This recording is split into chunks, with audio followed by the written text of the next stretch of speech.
Show me, Owen. Show me. Oh. Woo. I'm gonna catch a big one of this. A big fish with that one. Looks good.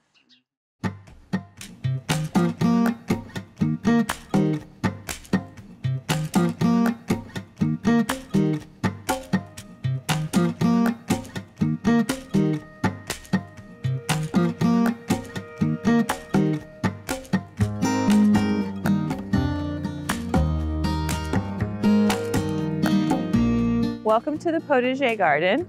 This is our flower and vegetable garden that sits right by our house.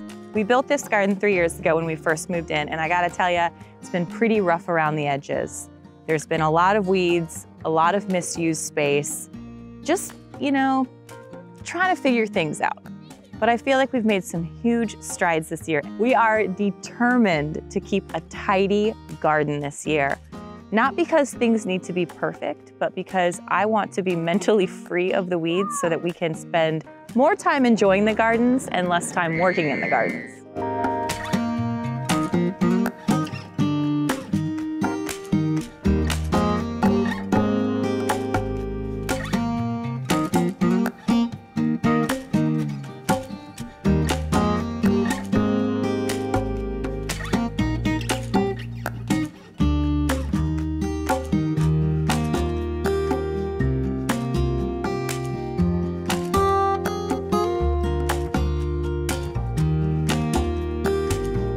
So there's a few things that we've done to the potager this year to aid in the tidy garden process.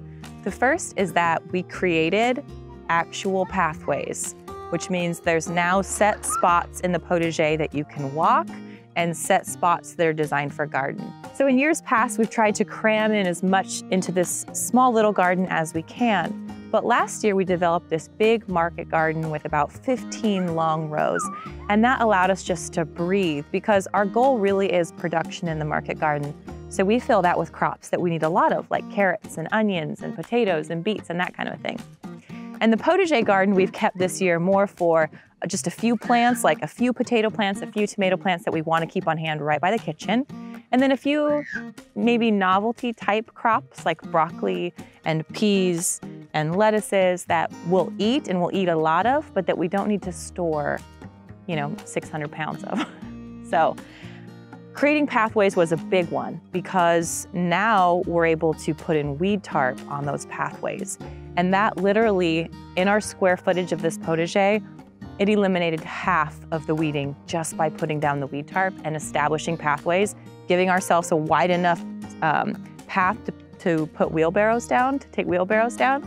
So you can see now half of the space is beds and half of the space is walkways. The other thing that we've done, and I've done this in years past, but we've done it even more so this year, is mulch. Mulch really helps to keep the garden tidy. So again, these pathways, we've covered them really deep in a layer of bark, and that's gonna help eliminate weed. It's gonna help to retain moisture in the soil.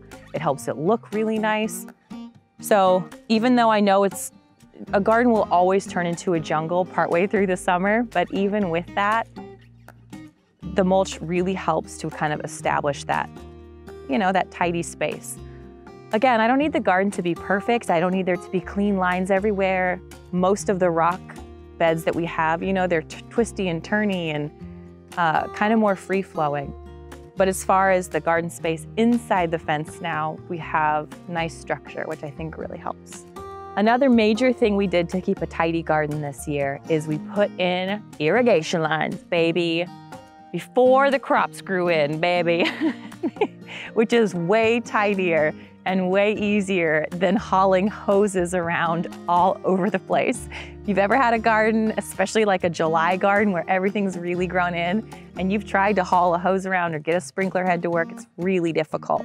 So instead, we've lined each of the beds with a poly tube, and then each one has sprinklers coming off of it, which is gonna make watering a breeze. I mean, literally, it's like the flick of a switch now. So having the irrigation in is going to be huge to keep this space tidy because we're not gonna be messing with 800 feet of hoses trying to get all this water. The last thing that we've done in here to really keep a tidy garden this year is to put in trellises. Imagine that. I know you guys are probably watching this and thinking, yeah, duh, yeah, duh, yeah, duh. We've been doing all that. Well, we haven't been. And so last year we had peas growing all over the place and tomatoes flopping over.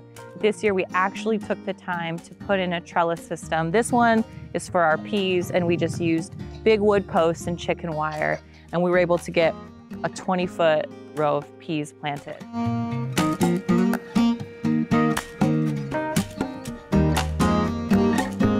This is gonna be really nice. It's gonna help it to just keep it much cleaner.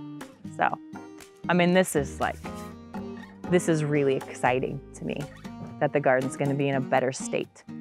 We've done survival gardening for the last few years, and this year feels like thriving, definitely.